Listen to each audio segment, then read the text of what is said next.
और इस वक्त ज्यादा जानकारी के साथ हमारे साथ जुड़ रहे हैं सहयोगी दिलीप, उनका रुख कर लेते हैं। धन्यवाद।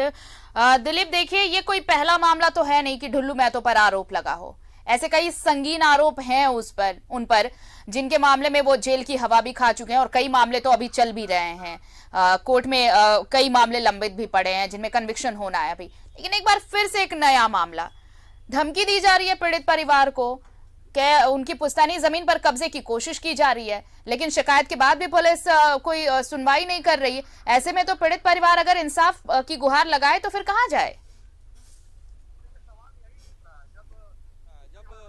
पिछली बार रघुवर दास की झारखंड में सरकार थी, उसमें बीजेपी विधायक ढुल्लू महतो काफी करीबी माने जाते थे और उनको बहुत सारी रियायतें मिली हुई थी सरकार में। उस वक्त इनके ऊपर गंभीर आरोप लगते थे, कोयला लोडिंग को लेकर के, अवैध वसूली को लेकर के, जमीन हथियाने को लेकर के। तो उस समय ये कहा जाता था कि झारखंड में बीजेपी की सरकार है तो कैसे कार्रवाई करेंगे अपने विधायक के खिलाफ। लेकिन अब सवाल झारखंड के हेमंत सोरेन सरकार से है कि अब बीजेपी की सरकार झारखंड में नहीं है, विधायक ढुल्लू महतो की दबंगई अब भी जारी है।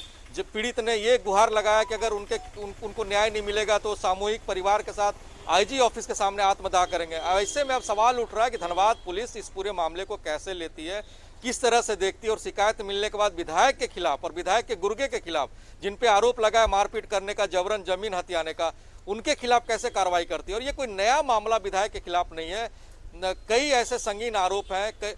पीएमओ तक शिकायत गई थी कि एक पेट्रोल पंप के मालिक ने पीएमओ में शिकायत की थी कि विधायक के लोग पेट्रोल पंप जबरदस्ती हथियाना चाहते हैं, तो वो मामले में भी ठंडे बस्ते में चला गया। वैसे में अब जमीन को लेकर के शिकायत मिल रही है और सिर्फ ये पीड़ित परिवार ही नहीं है, कई ऐसे परिवार ने विधायक के ऊपर और विधायक के गुर्गे के ऊपर खुलेआम आरोप लगाया है कि उनके तरफ से जमीन हथियाया जा रहा है, जमीन कब्जाने की कोशिश की जा रही है। और कई मामले शिकायत की गई, लेकिन शिकायत के बाद अभी तक कोई कार्रवाई नहीं होना झारखंड सरकार या यहाँ की पुलिस के ऊपर सवाल खड़ा करता है। और ऐसे में पीड़ित परिवार ने यह भी घोषणा कर दी अगर न्याय नहीं मिलता है तो वो आईजी कार्यालय के सामने सामूहिक आत्मदाह करेंगे। अब सवाल उठता है कि धनबाद एसएसपी या धनबाद पुलिस इस पूरे मामले को कैसे देखती है।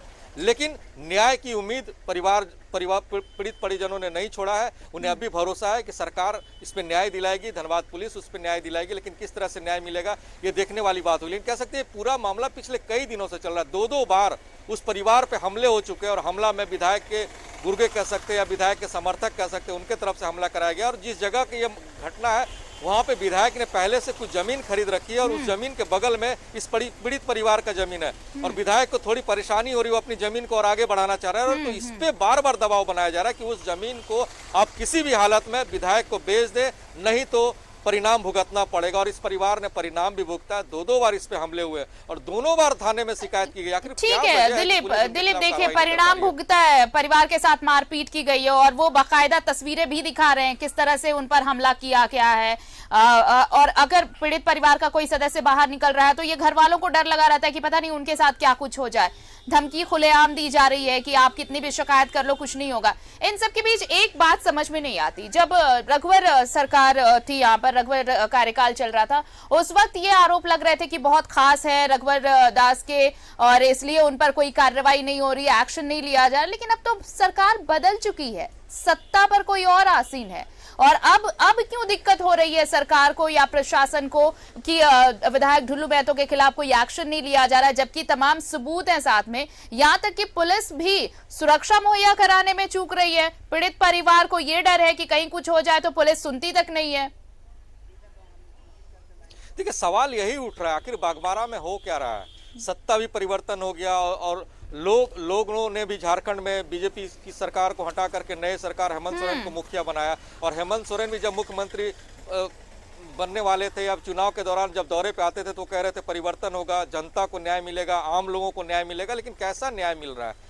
एक पीड़ित परिवार उम्मीद लगाए बैठे हुए है, हेमंत सोरेन की सरकार से उम्मीद लगाए बैठे हुए, यहाँ के पुलिस प्रशासन से उम्मीद लगाए बैठे हुए, लेकिन वो नाउम्मीद हो रहा है। और ये 2 बार हमले हो चुके हैं, पहली बार भी उसने पुलिस से शिकायत की है। सवाल यह भी उठ रहा है और बागमारा की जनता भी सरकार से पूछना चाह रही है कि आखिर वजह क्या है कि सत्ता में गठबंधन की सरकार है, हेमंत सोरेन मुख्यमंत्री है, बीजेपी की सरकार नहीं है, उसके बावजूद भी विधायक और उनके समर्थक के खिलाफ कोई कार्रवाई नहीं होना सरकार के खिलाफ भी एक सवाल खड़ा करता है। और यहाँ के जो पुलिस प्रशासन उनके खिलाफ भी सवाल खड़ा करता है। लेकिन सवाल खड़े हो रहे हैं और इस सवाल का खड़ा होना लाजमी, और इस खड़े सवाल का जवाब धनबाद एसएसपी या झारखंड की सरकार कैसे देती है देखने वाली बात होगी। लेकिन दिलीप दिलीप इस उम्मीद आप इस पूरी स्टोरी को कवर कर रहे हैं, आपने पीड़ित परिवार से बातचीत भी की है, तमाम चीजें तमाम फैक्ट्स आपके पास हैं, क्या इस मामले में पुलिस के किसी नुमाइंदे से बातचीत हो पाई है, किसी अधिकारी से बातचीत हो पाई है जो इस मसले पर ये बता पाया हो कि ये एक बार नहीं 2 बार अटैक हो चुका है इस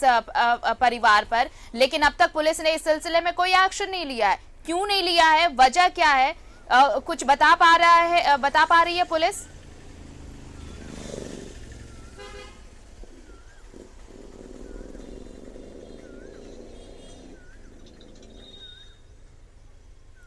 दिलीप, क्या आवाज मिल रही है आपको?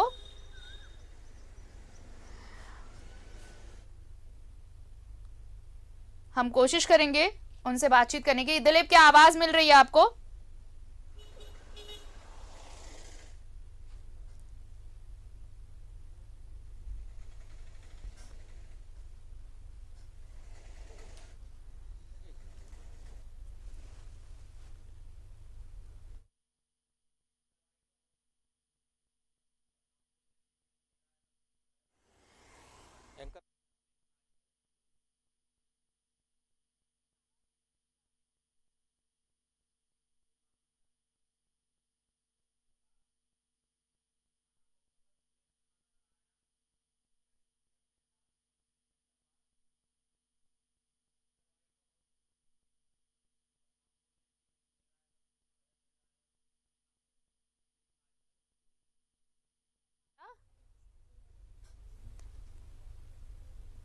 दिलीप से हमारा संपर्क नहीं हो पा रहा, हम कोशिश करेंगे दोबारा उनसे जुड़ने की और बातचीत करने की। फिलहाल बहुत बहुत शुक्रिया दिलीप आपका तमाम जानकारी के लिए। तो ढुल्लू विधायक, देखिए बाघमारा विधायक ढुल्लू महतो, और एक बार फिर से उनका कारनामा सामने आया है। एक परिवार जिनकी जमीन, पुश्तैनी जमीन, उसे हड़पने की कोशिश, और ये आरोप लगाया है पीड़ित परिवार ने कि जबरन उनकी जमीन पर कब्जे की कोशिश की जा रही है और इसे लेकर उन्हें धमकी दी जा रही है, मारपीट की गई है। हालांकि इस पूरे मामले में पुलिस की भूमिका भी बहुत संदिग्ध नजर आ रही है, क्योंकि शिकायत के बाद भी अब तक पीड़ित परिवार को ना तो सुरक्षा मुहैया कराई गई है और ना ही जो हमलावर हैं उनके खिलाफ कोई एक्शन लिया गया है। तो अब जो पीड़ित परिवार है उनका ये कहना है कि अगर इस मामले में कोई कार्रवाई नहीं की गई तो पूरा परिवार आत्मदाह कर लेगा।